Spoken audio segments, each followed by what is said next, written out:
하루는 가르치실 때에 갈릴리의 각 마을과 유대와 예루살렘에서 온 바리새인과 율법 교사들이 앉았는데 병을 고치는 주의 능력이 예수와 함께하더라.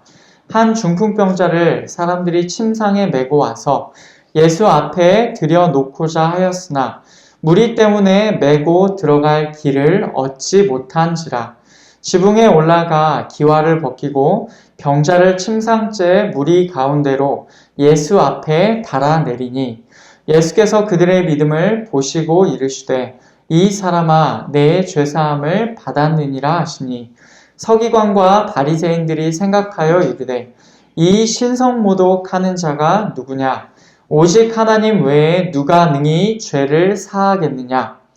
예수께서 그 생각을 아시고 대답하여 이르시되 너희 마음에 무슨 생각을 하느냐? 내 죄사함을 받았느니라 하는 말과 일어나 걸어가라 하는 말이 어느 것이 쉽겠느냐? 그러나 인자가 땅에서 죄를 사하는 권세가 있는 줄을 너희로 알게 하리라 하시고 중풍병자에게 말씀하시되 내가 네게 이르노니 일어나 내 침상을 가지고 집으로 가라 하시매 그 사람이 그들 앞에서 곧 일어나 그 누웠던 것을 가지고 하나님께 영광을 돌리며 자기 집으로 돌아가니 모든 사람이 놀라 하나님께 영광을 돌리며 심히 두려워하여 이르되 오늘 우리가 놀라운 일을 보았다 하니라. 아멘. 저희는 계속해서 누가복음 5장의 말씀을 듣고 있습니다. 예수님께서 시몬을 부르셨고 나병 환자를 낫게 하셨습니다. 그 내용들을 통해서 우리는 우리를 부르시는 자리와 예수님께서 계시는 자리가 어디인지 우리가 지난 2주 동안 함께 말씀을 들었죠. 이제 오늘은 예수님께서 중풍병자를 고치시는 내용이 나옵니다. 중풍병자를 고치시는 내용은 지난주 본문인 나병 환자를 고치시는 내용과 많은 부분에서 연결되어 있습니다. 그래서 그 내용과 함께 연결지어서 살피려 합니다. 예수님께서 어떤 분이신지, 그분께서 계시는 자리가 어떤 자리인지, 오늘도 우리에게 주시는 하나님의 말씀을 우리가 함께 듣기 원합니다. 우선 말씀의 내용을 우리가 간단히 살펴보겠습니다. 지난주에 우리가 들었던 나병 환자를 먼저 살펴보면 이렇습니다. 예수님께서 나병으로 몸이 가득 찬 사람을 만나셨어요. 그는 예수님을 주님이라고 부르면서 예수님께서 원하시면 저를 깨끗하게 하실 수 있습니다 라고 하면서 자신의 믿음을 고백하였어요. 예수님께서는 원한다 라고 말씀하시면서 깨끗함을 받으라 라고 하셨습니다. 그러자 그에게서 나병이 곧 떠나게 됩니다. 먼저 나병 환자의 믿음의 고백이 있었고 예수님의 한마디 말씀에 나병이 즉시 떠나가게 되었죠. 이어지는 오늘 우리가 읽은 말씀을 보면 중풍병자의 이야기가 나옵니다.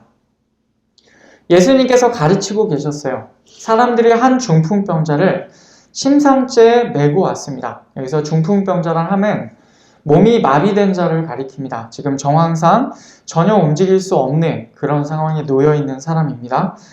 그런데 침상째로 그 사람을 메고 왔는데 무리 때문에 도저히 예수님 앞으로 갈 수가 없는 것입니다. 그들이 그래서 한 행동은 지붕으로 올라가는 것이었어요. 지붕에 올라가서 기와를 벗기고 병자가 누워있는 침상을 무리가 모여있는 그 집안 한가운데로 달아서 내렸습니다. 예수님께서 이것을 보셨죠. 그리고 말씀하십니다. 20절 말씀을 보면 예수께서 그들의 믿음을 보시고 이르시되 이 사람아 내 죄사함을 받았느니라 하시니 아멘. 예수님께서는 지금 이 사람들의 행동을 가리켜서 그들의 믿음이라고 기록되어 있습니다. 그러면서 예수님께서 하신 말씀은 병자가 죄사함을 받았다 라고 그렇게 말씀하십니다.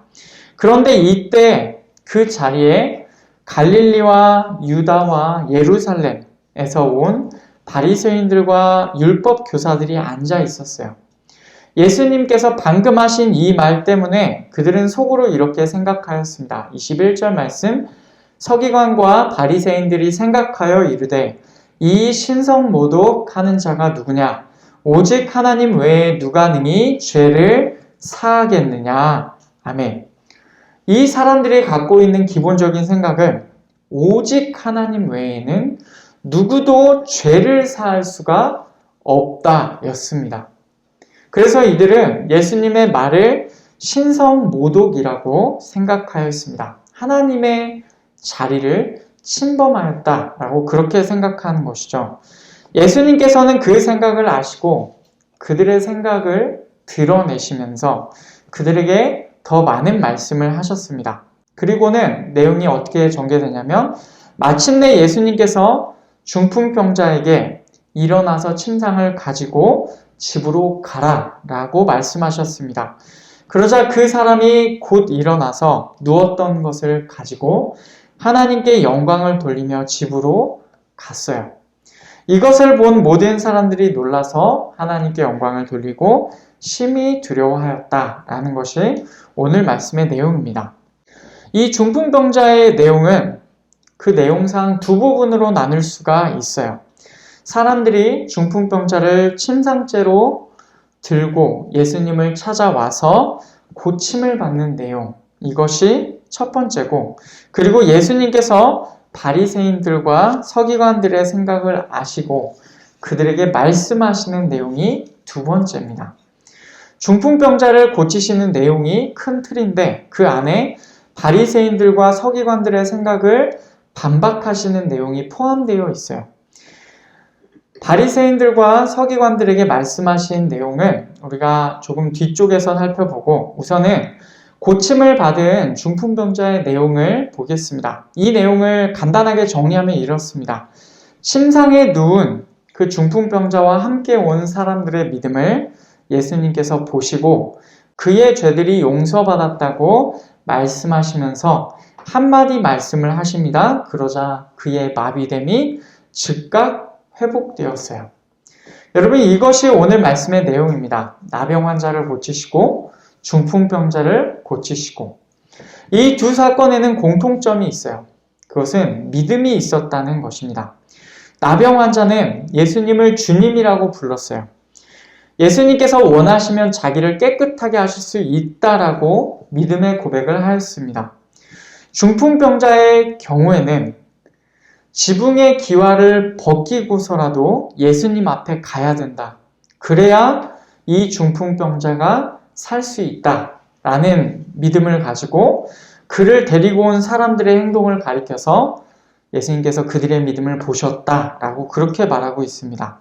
여기서 말하는 그들은 중풍병자가 누운 그 침상째 들고 온 사람들을 가리킬 것입니다. 물론 이 일을 중풍병자도 동의했을 것이다 라고 보는 것이 타당하겠죠. 그러면 중풍병자를 포함한 모두의 행동이 지금 예수님께 믿음으로 보였다. 그렇게 보입니다. 이렇게 병자들이 예수님께 믿음을 보였어요. 그러자 예수님께서는 그들에게 각각 고침을 받아라 라는 뜻의 말씀을 하셨습니다. 그 말씀이 있자 즉시, 즉각 병에서 회복을 보이게 됩니다. 이것들이 다 공통점이에요. 물론 복음서를 보면은 믿음을 보였다, 예수께서 그의 믿음을 보셨다라는 이런 언급이 없음에도 예수님께서 고쳐주신 경우도 있습니다. 하지만 이 두 맥락에서는 병을 가진 자의 믿음을 보시고 예수님께서 고쳐주셨다, 그들의 믿음을 보시고 고쳐주셨다라는 것을 강조하고 있습니다. 그런데 여러분, 한번 생각해 보시죠. 믿음이 있으면 이 일들이 그냥 이루어집니까? 믿음이 있으면 이런 놀라운 일들이 그저 이루어집니까? 물론 이 경우들에서는 믿음이 있어야 하지만 믿음이 있다고 해서 저절로 치유가 이루어지는 것은 아닙니다. 그 일이 이루어지는 데에는 또 다른 조건이 있어요. 그것이 뭐냐면 나병 환자의 말에 담겨 있습니다. 12절을 보면 이렇게 되어 있죠. 예수께서 한 동네에 계실 때에 온몸에 나병 들린 사람이 있어 예수를 보고 엎드려 구하여 이르되 주여 원하시면 나를 깨끗하게 하실 수 있나이다 하니. 아멘. 그는 예수님께 이렇게 말했어요. 주여 원하시면 나를 깨끗하게 하실 수 있나이다. 여러분, 여기에 그 두 가지 조건이 들어 있습니다. 첫째, 예수님께서 자기를 깨끗하게 하실 수 있다라는 것입니다. 이것은 예수님의 능력을 말합니다. 둘째, 예수님께서 그 일을 행하시기 위해서는, 예수님께서 능력을 나타내 보이시기 위해서는 예수님께서 원하셔야 합니다. 예수님의 원함 혹은 예수님의 의지가 있어야 된다는 그런 의미입니다. 이 내용을 좀 더 자세히 살펴볼까요? 여러분, 치유가 일어나기 위해서는 능력과 원함이 있어야 합니다. 예수님께서는 그러면 능력이 있으십니까? 당연히 능력이 있으시죠. 예수님의 능력이 구체적으로 어떻게 드러났습니까? 나병 환자의 경우를 보면 예수님의 능력이 이렇게 나타났습니다. 13절 말씀에 예수께서 손을 내밀어 그에게 대시며 이르시되 내가 원하노니 깨끗함을 받으라 하신대 나병이 곧 떠나니라. 아멘. 예수님께서는 나병 환자에게 손을 뻗어서 그를 만지셨어요. 여러분, 우리가 보통 생각할 때는 그러셨나 보다 라고 생각할 수 있죠. 그런데 율법의 배경에서 보면 이것은 굉장히 특이한 장면입니다.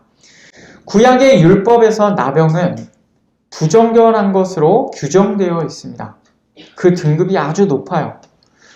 나병에 걸린 사람은 옷을 찢고 머리를 풀며 입술을 가리고 부정하다 부정하다 라고 외쳐야 합니다. 그 병이 자신의 몸 안에 있는 경우에는 계속 부정결합니다. 그는 혼자 살아야 하고 진영 밖에서 있어야 합니다.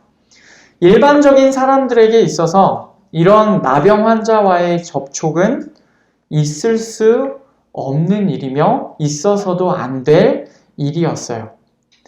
다른 일반적인 부정결함과 접촉이 있었을 때 그 접촉한 사람은 어떻게 하냐면 일반적으로 옷을 빨고 물로 몸을 씻어야 하며 정해진 시간이 될 때까지 부정결한 상태로 머물러 있다가 그 이후에서야 정결하게 됩니다. 그런 정결의 의식을 거쳐야 되는 거예요.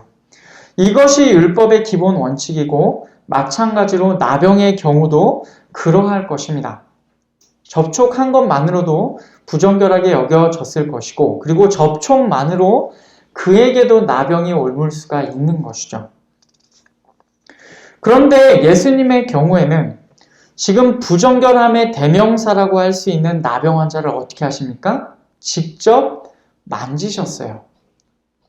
원래는 사람들이 피하고 그와의 접촉을 멀리하고 자기가 부정결하게 될까봐 혹은 자기가 그 병에 옮아서 자기 또한 부정결함의 대명사인 나병에 걸리게 될까봐 꺼려했어요. 하지만 예수님께서는 그를 직접 만지셨습니다.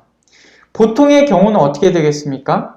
그를 만진 사람이 부정결하게 될 거예요. 만진 사람이 부정결하게 되거나 나병이 옮거나. 하지만 이 경우에는 반대로 예수님으로 인하여 나병 환자가 정결하게 되는 일이 일어났습니다. 그 방향이 정반대예요. 옮아 온 것이 아니라 예수님으로부터 옮아 간 것입니다. 부정결함이 전염된 것이 아니에요. 예수님의 정결함, 나아가서는 그분의 거룩함이 전해진 것입니다. 중풍병자의 경우는 어떻습니까? 예수님께서 말씀을 하시죠. 일어나서 걸어라. 마비된 자가 즉각 일어나서 침상을 들고 자기 집으로 돌아갔습니다. 여러분, 이 사람은 여러 사람들에 의하여 심상죄에 옮겨져 왔던 사람이었어요. 그런데 예수님의 한마디 명령에 바로 몸이 움직일 수 있게 된 것입니다. 여러분, 이 두 가지 경우를 볼 때 우리는 예수님께서는 능력이 있으시다라고 그렇게 고백할 수밖에 없습니다. 그러면 어떻게 예수님께서는 능력이 있으십니까? 그 내용이 17절에 들어있습니다. 하루는 가르치실 때에 갈릴리의 각 마을과 유대와 예루살렘에서 온 바리새인과 율법 교사들이 앉았는데 병을 고치는 주의 능력이 예수와 함께 하더라. 아멘. 병을 고치는 주의 능력이 예수님과 함께 하였기 때문입니다. 여기서 말하는 주는 하나님을 의미하겠죠. 하나님의 능력이 병을 고치시는 일을 위하여서 예수님과 함께 있었던 것입니다. 이것이 바로 예수님의 능력이에요. 병을 고치실 수 있다는 것이죠. 그런데 예수님의 능력은 단지 병을 고치시는 데에서 끝이 아닙니다. 바리새인들과 서기관들에게 하신 말씀에서 우리가 그것을 알 수 있어요. 예수님께서 중풍병자에게 뭐라고 하셨냐면 내 죄사함을 받았느니라 라고 말씀하셨어요. 그러자 서기관들과 바리새인들이 이 말을 가리켜서 신성모독이라고 생각하였습니다. 왜냐하면 죄사함은 오직 하나님만 하실 수 있는 것이기 때문이죠. 그 생각을 아신 예수님께서 이렇게 말씀을 하세요. 22절부터 24절을 보겠습니다. 예수께서 그 생각을 아시고 대답하여 이르시되 너희 마음에 무슨 생각을 하느냐? 내 죄사함을 받았느니라 하는 말과 일어나 걸어가라 하는 말이 어느 것이 쉽겠느냐? 그러나 인자가 땅에서 죄를 사하는 권세가 있는 줄을 너희로 알게 하리라 하시고 중풍병자에게 말씀하시되 내가 내게 이르노니 일어나 내 침상을 가지고 집으로 가라 하시매. 아멘. 예수님께서 이렇게 그들에게 말씀하십니다. 두 가지 말 중에 어떤 것이 쉽겠느냐? 예수님의 말, 내 죄사함을 받았느니라 라는 것이 신성모독이다 라고 생각하는 그들에게 예수님께서 말씀하세요. 두 가지 말 중에 어떤 말이 쉽겠냐? 첫째는 내 죄사함을 받았느니라. 둘째는 일어나 걸어가라. 여러분, 이 둘 중에 어떤 말이 더 쉽습니까? 어떻게 생각하느냐, 어떤 관점으로 바라보느냐에 따라 이견이 존재합니다. 이 부분 좀 이해하기가 어려운 부분입니다. 사실은 눈으로 보이기에는 내 죄사함을 받았느니라 라고 하는 말이 더 쉽습니다. 왜냐하면 죄사함은 눈에 보이는 것이 아니에요. 죄사함은 우리의 눈으로 확연하게 드러나 보이는 것이 아니기 때문에 실제로 그것이 이루어졌는지를 확인할 길이 없습니다. 하지만 일어나 걸어가라 라는 말은 사람들 앞에서 실제로 병자가 일어나서 걸어가는 역사가 나타나야 해요. 그래서 말을 던지는 것 자체로는 내 죄사함을 받았느니라 라는 말이 일어나 걸어가라 라는 말보다 더 쉽습니다. 이렇게 볼 경우에 이 말씀은 이렇게 해석이 됩니다.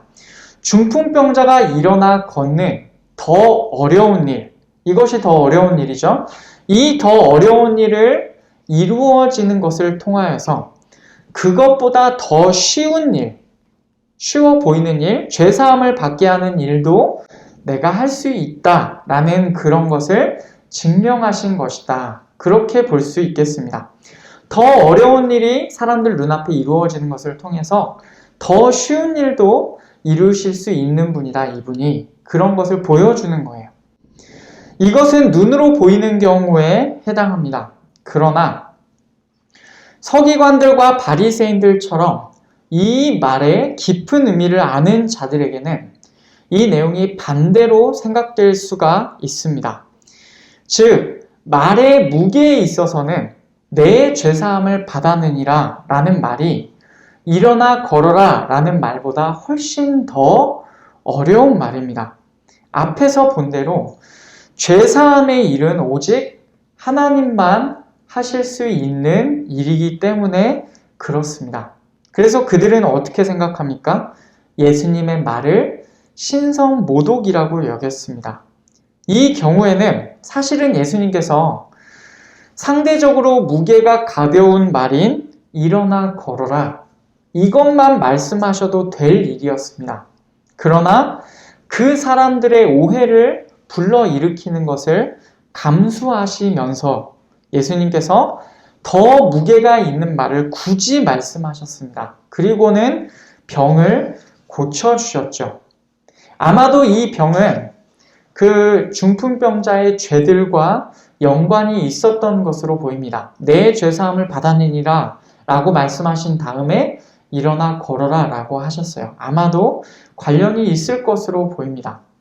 예수님께서는 일어나 걸어라 라고 이 말만 하시면 되는데 내 죄사함을 받았느니라 라는 더 무거운 말을 굳이 하셨습니다. 이것을 통하여서 이 땅에서 죄를 사하시는 권세, 그런 권위를 당신께서 가지고 계심을 보여주신 것입니다. 특별히 이 말씀을 하실 때 예수님께서는 자신을 가리켜서 인자라고 하셨어요. 인자가 땅에서 죄를 사하는 권세가 있는 줄을 너희로 알게 하리라 라고 말씀하셨습니다. 인자는 직역하면 사람의 아들입니다. 이 사람의 아들이란 말이 무슨 말입니까? 여러분 이것은 그냥 이해하기로는 같은 사람으로서 이렇게 들리지만 사실은 다니엘서 7장에 나오는 표현입니다. 예수님께서 다니엘의 예언에 나온 존재, 그 사람의 아들 인자다라는 것을 말씀하신 거예요. 그러니까 이 말은 어떤 의미냐면 예수님께서 이렇게 말씀하시는 거예요. 내가 바로 다니엘서 7장에 얘기하는 인자 같은 이다. 내가 바로 하나님과 같은 지위에 있는 자다. 내가 하나님의 아들이다. 동시에 나는 사람의 아들이다. 이 모든 것을 이 한마디로 보여주신 거예요.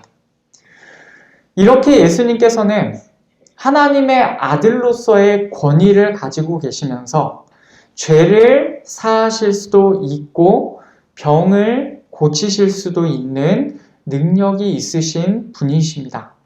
그런 권위와 능력이 있는 예수님께서 나병 환자와 중풍병자의 병이 고침받기를 원하셨어요. 능력이 있으신데 그 능력에다가 그들의 병이 낫기를 원하시기까지 하셨으니 이 두 병자들이 병으로부터 나을 수 있게 된 것입니다. 여러분 이것이 오늘 말씀의 내용이에요. 이 말씀을 우리는 어떻게 이해해야 되겠습니까? 우리에게도 똑같이 적용할 수 있겠습니다. 우리는 여전히 병이 가득한 채로 살아갑니다. 우리의 마음이 부패하였고 우리의 힘으로는 도저히 이 사망의 몸에서 헤어나올 수가 없는 존재입니다. 그리고 우리가 살아가는 이 땅에서의 삶이 우리의 죄로 인하여 다 오그러졌기 때문에 우리 삶엔 수시로 많은 문제들이 가득합니다. 그리고 실제적으로 우리의 몸이 병든 경우도 있겠죠. 이런 상황에서 우리는 예수님을 어떻게 여기고 있습니까? 예수님께서 우리가 지난주 말씀에 듣기로는 예수님께서 거하시는 자리는 하나님의 때를 기다리며 하나님의 뜻에 따라 거하는 자리다 라고 그렇게 말씀을 들었습니다. 뭔가 이렇게 들으면 굉장히 수동적인 느낌으로 들리죠. 그런데 사실 그분은 하나님의 아들로서의 권위를 갖고 계신 분이시고 죄를 사하시고 병을 고치시는 능력이 있으신 분이십니다. 또한 그분께서는 그분이 원하시기만 한다면 그 능력을 사용하셔서 그분께 믿음으로 나아오는 자들에게 그들의 병을 고치시고 그들의 문제를 해결해 주실 수 있는 그런 분이십니다. 그러니 이런 내용들을 우리가 듣고 알았다면 그 다음에 우리가 던져야 할 질문은 이것입니다. 지금 우리의 문제는 무엇인가? 여러분, 우리의 삶에 있는 문제가 무엇입니까? 우리의 삶이 풀리지 않는 어려움이 있는 문제가 무엇입니까? 그리고 우리의 삶에 여전히 있는 우리가 병들어 있는 그런 모습은 무엇입니까? 우리는 예수님의 권위와 능력을 이런 상황 가운데서도 알고 있습니까? 우리의 문제 가운데에서 우리를 고치실 수 있는 예수님께 나아가려 하십니까? 오늘 말씀은 우리에게 믿음을 가지고 능력과 원함이 있으신 예수님께로 나아올 것을 분명하게 보여주고 있습니다. 만약 우리가 예수님의 권위와 능력을 알고 그분께서 원하실 때 우리를 고쳐주실 수 있다라는 사실을 우리가 안다면 그분을 향한 믿음 안에서 우리의 문제를 들고 나아가야 합니다. 나병 환자처럼 중풍병자처럼요. 물론 실제로 나아갔을 때 예수님께서 우리를 고쳐주시기 원하시는가? 이 부분은 우리가 알지 못합니다. 하나님의 특별한 뜻이 있을 수도 있어요. 그러나 우리는 그 일을 해야 합니다. 왜냐하면 우리가 하나님의 뜻을 다 알지 못하기 때문에 그렇습니다. 우리의 문제를 아시는 주님께서는 우리가 문제 가운데 거하기를 원하지 않으십니다. 기본적으로. 우리의 문제가 당신의 능력으로 해결되기를 원하실 것입니다. 그러니 우리의 문제를 들고 담대하게 그분께로 다시금 나아가야 합니다. 그럴 때 우리는 예수님께로부터 놀라운 일을 경험하고 하나님께 영광을 돌리게 될 수 있을 것입니다. 만약 하나님께 나아갔는데 우리의 원함대로 뭔가 일이 해결되지 않았을 때 그러면 어떻게 말할 수 있겠습니까? 바울의 기도를 생각해 보시죠. 자신의 육체의 가시가 떠나가기를 위해서 3번 기도를 하였는데 하나님께서 결국 그의 기도를 들어주신 것은 아니지만 그에게 그것이 왜 필요한지를 깨닫게 하셨습니다. 그래서 우리의 문제를 들고 믿음을 가지고 권위와 능력이 있으시고 우리를 고쳐주시기를 원하시는 주님께 어떻게든 시도하고 나아가는 것 자체가 의미가 있다는 것이죠. 여러분 그렇게 하시겠습니까? 말씀을 맺겠습니다. 예수님께서 거하시는 자리는 하나님의 때를 기다리며 하나님의 뜻에 따라 거하는 자리이기도 하지만 권위와 능력이 있는 자리이기도 합니다. 수동적인 자리이기도 하지만 능동적인 자리이기도 합니다. 그분의 자리는 하나님의 아들로서의 권위가 있고 죄사함과 병고침의 능력이 있는 자리예요. 우리가 믿음을 가지고 그분께 나아갈 때 그분께서 원하신다면 우리의 문제가 해결될 수 있을 줄 믿습니다. 우리의 삶의 문제가 해결될 것이고 우리의 병의 문제가 해결될 것이고 또한 우리의 죄의 문제가 해결될 것입니다. 그러니 우리의 문제에 관하여서 우리는 분명하게 알아야 합니다. 예수님께서 나의 문제를 해결해 주실 권위와 능력이 있으시다. 그분께서 원하신다면 그리고 그분의 뜻에 맞다면 우리의 문제가 해결될 수 있다. 여러분 이 믿음을 가지고 주님께 나아가십시다. 그렇게 주께로부터 역사를 경험하는 이번 한 주가 되시기를 바라고 우리 모든 성도님들 되시기를 간절히 축복합니다.